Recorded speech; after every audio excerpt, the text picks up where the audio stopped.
Welcome everyone. I am Dr. Sashikala. Now in this course, in my previous lectures, I had dealt with these two topics, culture versus civilization. We discussed the various aspects of culture and civilization, and then we tried to distinguish how these two terms, though they are interchangeably used, are definitely different. And then in one of my other lectures, I tried to show how from ancient times we have various civilizations which had begun and developed in parts of the whole world. Now in this lecture, I will be talking of cultural heritage of India. Now when I began with ancient civilizations, I did highlight the specific features and characteristics of Indus Valley civilization, or what is rightly to be called as Indus-Saraswati civilization.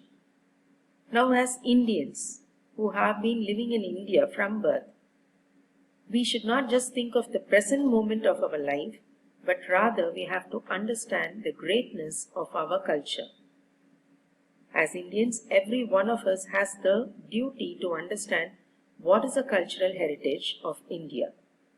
Now let me here take this term. What is cultural heritage? Now this is, as we know, culture where it is related to a particular group of people. But what is cultural heritage? This refers to the legacy that we carry over from one generation to the other. That is, our ancestors or the previous generations have given us so much related to culture that it is the duty of every person to learn them, understand them, and also to adopt them in their life. So what we get from our previous generation is what we call as our cultural heritage. Now as we know, India has a history which is more than 5,000 years old. That is where Indian civilization is said to be the oldest civilization in the whole world. So its culture over these thousands of years had been extensively developed, and now what we have is very profound and unique. So it is our duty to learn our Indian culture, to understand the identity which we Indians have, and to preserve it for posterity. That is, right into the future, that is the future generations, we have to pass on this cultural legacy.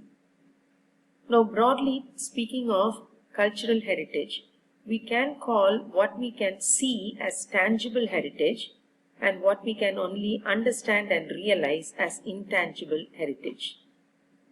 Under tangible, we have monuments and buildings which stand as a testimony to the greatness of the previous generations, like archaeological sites, artifacts, that is sculptures, paintings and statues, buildings or rather temples, historic sites, monuments, graves, as well as sacred places. These can be seen. That's why they are classified as tangible. The others, like language, oral histories, beliefs, practices, rituals, ceremonies, customs, traditions, music, dance and crafts, they cannot be touched and felt, but rather they can only be experienced. That is where we can broadly classify cultural heritage under two main subdivisions as tangible and intangible. Now under tangible, we also can classify it as movable heritage and immovable. Movable is where, like painting, sculptures, furniture and art, you can move it from place to place. But immovable cultural heritage are historical buildings, monuments and sites which had been discovered through archaeology. Now intangible cultural heritage includes oral traditions and histories, signs and habits related to nature, as well as traditional customs and beliefs. Now India, let us take the legacy of our Indian cultural heritage. We had seen the various aspects of Indian culture broadly under songs, music, dance. Now all that we have is diverse. That is where we have the world's largest collections of songs, music and dance. Every region has its own form of music and dance.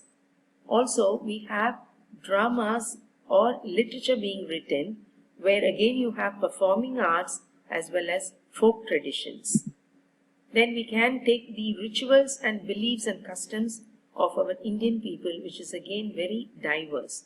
Languages. We can say that the languages spoken in India is equal to the number of languages spoken across the world.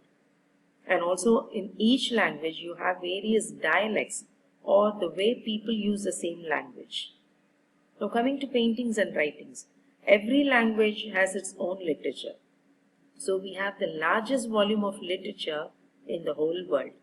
And of course paintings, right from time immemorial, we have expression of culture through paintings.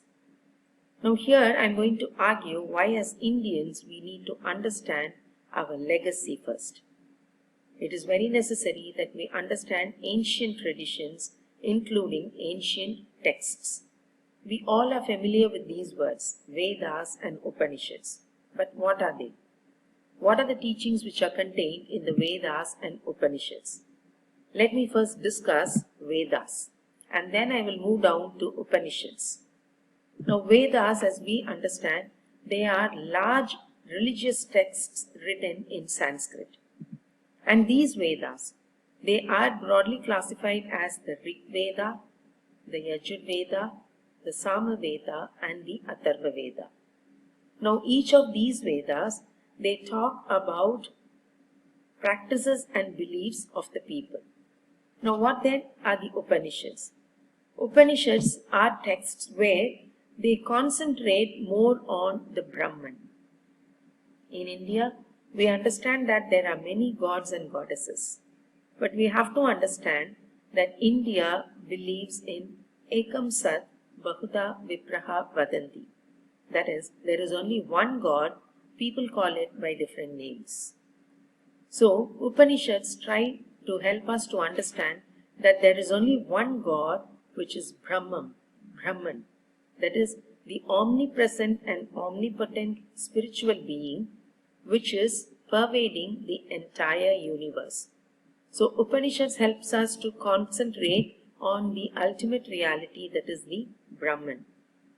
Now, it also teaches us that we, human beings, are Atmas, which had come down from the Paramatma, that is the Brahman. So, Upanishads help us to understand that Atma and Paramatma are the source of the universe. So, Vedas, they talk of the rituals, the chanting of hymns, and the performance of rituals and traditions.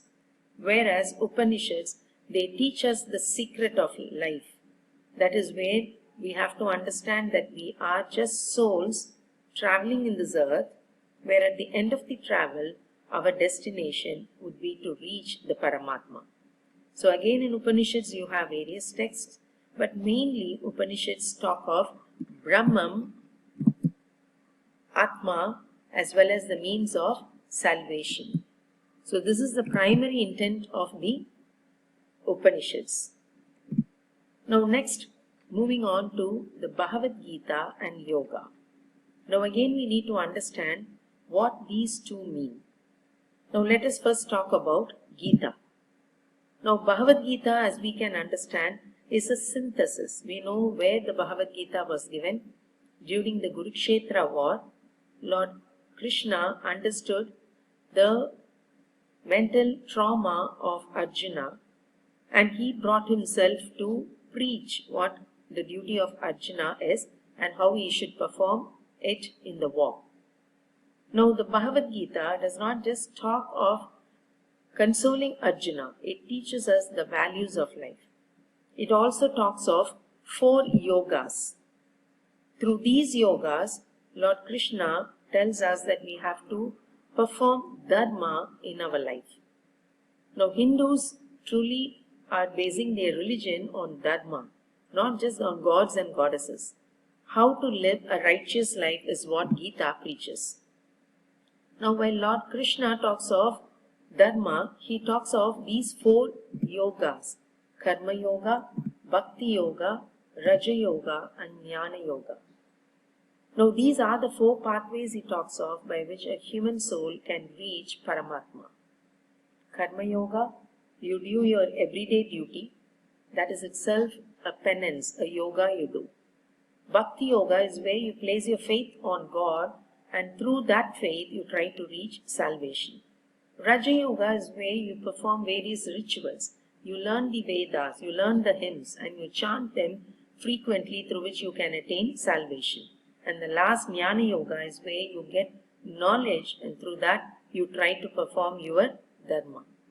Now of all these 4 yogas, Lord Krishna says that Karma Yoga is the best yoga for human beings because we live in a samsara. That is where we live in worldly life where it would be very difficult for us to go and reach God through Bhakti Yoga, Raja Yoga and Jnana Yoga. He simply gives the mantra, do your karma, you will attain moksha. So we should understand that Gita again bases its principle on reaching moksha. Now let us move to yoga. Now mostly yoga we think as a system of exercise. We think that yoga is only based on body exercises. But we have to understand that it also relates to both mental and spiritual practices.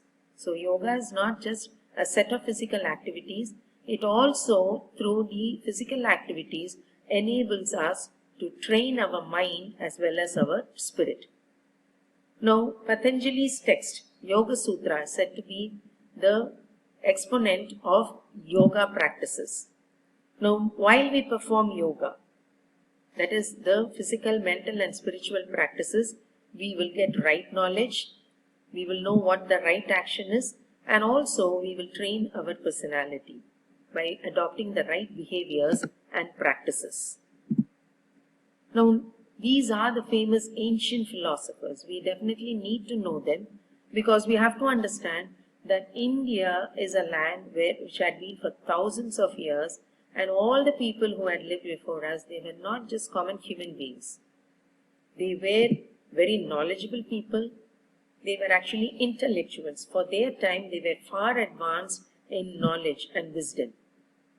Through their wisdom, they have given us the Hindu philosophy as we call it. What is life?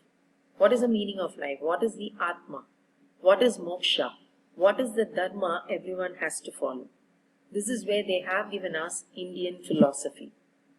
They were not just normal people talking of knowledge, wisdom and of course philosophy. They were also far advanced in science and made very new discoveries. What the world is now only learning was already discovered by these ancient philosophers thousands of years ago. Now let us see some of the famous names of ancient philosophers. Bodhayan. You can see that he was not just a saint, but he was also an astrologer, philosopher, as well as a mathematician. Aryabhata. This name is very familiar to all of us.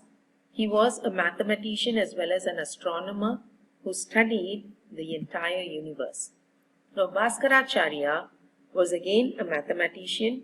He also was a proponent in astronomy and astrology. Now, the difference between astronomy and astrology, you would very well know. Astronomy is studying the universe. Astrology is predicting how the influence of the universe, especially the planets, have on every individual being on earth. Next, we have to learn these two names as Kannad and Varahamir, where they were physicians. Then Nagarjuna, he was a chemist. And Sushrita and Charaka, they were actually surgeons. So this is where we have these great people, and we've already seen about Patanjali.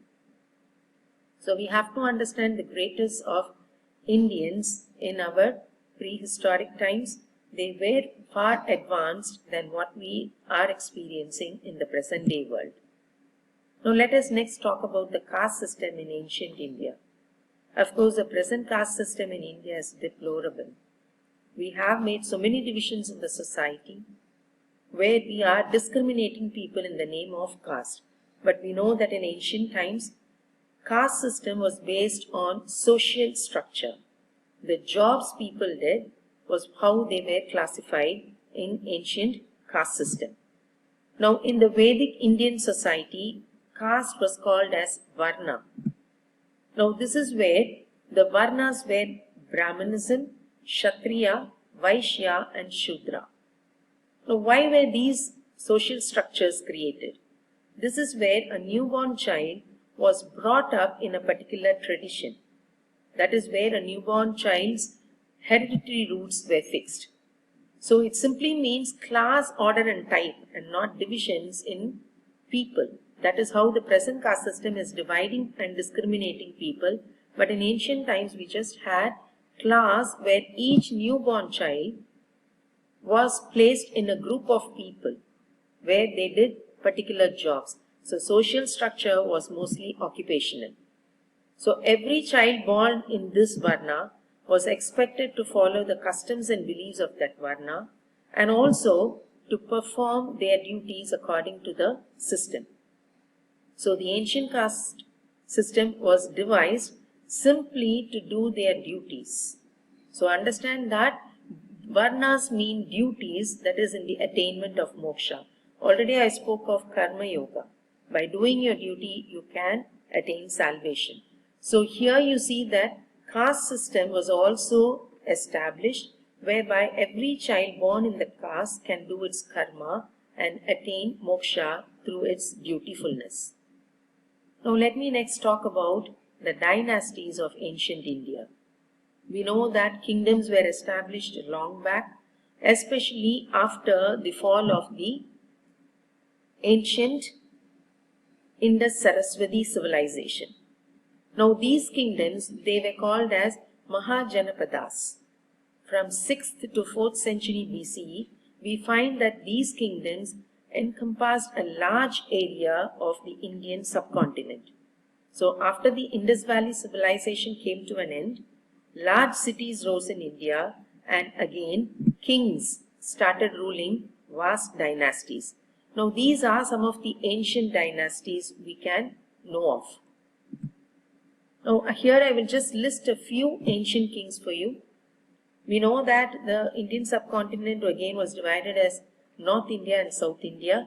So these were some of the famous rulers in North India: Ashoka, Samudragupta and Harshavardhana.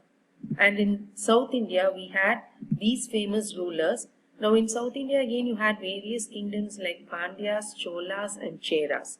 So these were some of the ancient famous kings: Kun Pandyan, Neduncheliyan and Imayavaramban Neduncheraladan. Rajaraja Chola, as you know, he has relevance till the present day because of the monuments or the temples he had constructed. Now let us next move to modern India. Cultural heritage does not just relate to ancient history alone. The history of modern India is also there for us to understand. Now India, we should understand, is a country where there were various invaders coming in. This is where India started assimilating foreign cultures also. That is where Indian culture at present is said to be varied and very rich. Now you had various invaders like the Iranians, Greeks, Kushnas, Shakas, Hunas and Arabs coming in. And these Arabs, as you can understand, they established their kingdoms or rule in India. Next came the Europeans like the Dutch and the Portuguese, and then of course came the British, and they came and settled here in India and of course captured the land. So here throughout the modern history of India you see various clans or tribes coming into India, and there was an intermix of Indian tradition as well as their tradition. So they started living here, the culture was merged and various cultural habits were developed. Thus Indian civilization or Indian heritage became an amalgamation of various cultures. Naturally, the assimilation of culture was also possible through military campaigns. Kingdoms, they waged wars and annexed lands, and also these foreign or European invaders, when they came in, they also waged wars and started developing it. So though Indian culture is diverse, we still call Indian culture to be an amalgamation where we are proud to call our country as a secular nation. What does the word secular mean? It is where you separate religion from the state. The politics of the land does not base itself on the religions which are followed in India. You know that there are so many religious faiths adopted in India, and various groups of people belonging to different faiths also live in India, but everyone in India is allowed to practice their own religion and faith. And also, the state or the political system treats India and its religions equally. It does not discriminate people on the basis of religion. That is why we call India to be a secular nation. So it is our duty in the present time to understand that all religions are equal. People cannot be divided on the basis of their faiths. All gods, already I said, Ekam Sat Bahuta Vipraha Vadanti. So though each religion has its own name of God, we have to understand that all gods are equal and all religions lead us to the path of God. Now let me here list some of the salient features of Indian culture. We should be proud in unity in diversity. We have to understand what Indian philosophy of life and its meaning is. We have to have a broad mind whereby we accept all culture and its traditions. Faith in tolerance. Since we have so many religious people living here, we should definitely develop the idea of tolerance in us. Caste bound, not in the present day caste system. Try to divide people on the ways of life they have. And then belief in God. We Indians definitely are atheists. Spiritualism is different from belief in God, where you understand you are an Atman, that you have to reach the Paramatma. Karma theory is something which we definitely have to understand. Everyone, right from the moment we are born, we have duties. Till we die, we have to execute all the duties which have been given to us. Dharma, right action. Whatever you do, make sure that you take up the right action. Value system. Morals and ethics are the basis of human life. Understand that India and its culture impresses upon us that value system is the utmost one we have to follow. Individuals. Respect individual people and don't divide them according to the beliefs and habits they have. That is where the composite culture of India comes in. So understand all these features and make sure that you understand that India is deeply attached to the old cultures. India was not created in a day. It has its roots in ancient times, and it's the duty of every Indian to preserve these traditions and make sure that what had been passed on to us from thousands of years is again passed forth into the future generations for the next few thousand years. Everyone should appreciate the rich cultural tradition we have here in the form of art, dance, painting as well as song, because this is definitely our heritage. Apart from all these realizations, we also have to understand that at an individual level, everyone should uphold the value system, be very peaceful, promote harmony among people, make sure that you are humble and respectful to others in the society. This is where you learn these basic characteristics and also ensure that the future generations are also brought up in these traditions. Thus we can see India is a unified whole. There are so many aspects which we can say that divides India, but understand that this diversity results in unity. This is where we learn to live harmoniously in India with all the different practices passed down to us from our ancestors. So understand the culture wheel. Our culture is unique. This is where we can say that we bring in greater harmony among the people. Culture is the habits and practices which we have. It also includes language, traditions, techniques and skills, the tools which we use, art, food and drink, and of course values in life. And how did this culture come to us? It came to us from ancient Indian wisdom. We have to understand what Sanatana Dharma is. A special lecture will be given to you on what Sanatana Dharma is. We have to understand that all these factors, they culminate in culture. So India should be picturized as a huge tree, an ancient tree, where from each part we have values and systems given to us. So understand that our intelligence, our usage of the customs which have been given to us, our health and fitness, and all the wisdom of the ancient texts finally come down into what we call as cultural heritage. So what we have now today is what has been given by our ancestors. Our previous generations have given us so much. This is a legacy which we have to preserve and foster, make sure that it improves so that we can live as a people with a unified thought and pass it on to our future generation. So India is unique. We have to understand the greatness of our land, the people who had lived before us, and make sure that we understand that it is everyone's duty to understand this heritage and pass it on to the future generation. Hope this lecture would have enabled you to understand the duty every one of us has. India is a land. It's not just a place to live in. It is a land where we can attain moksha. So thank you everyone. Hope you understand that it is your duty to pass on this cultural heritage to the future generations.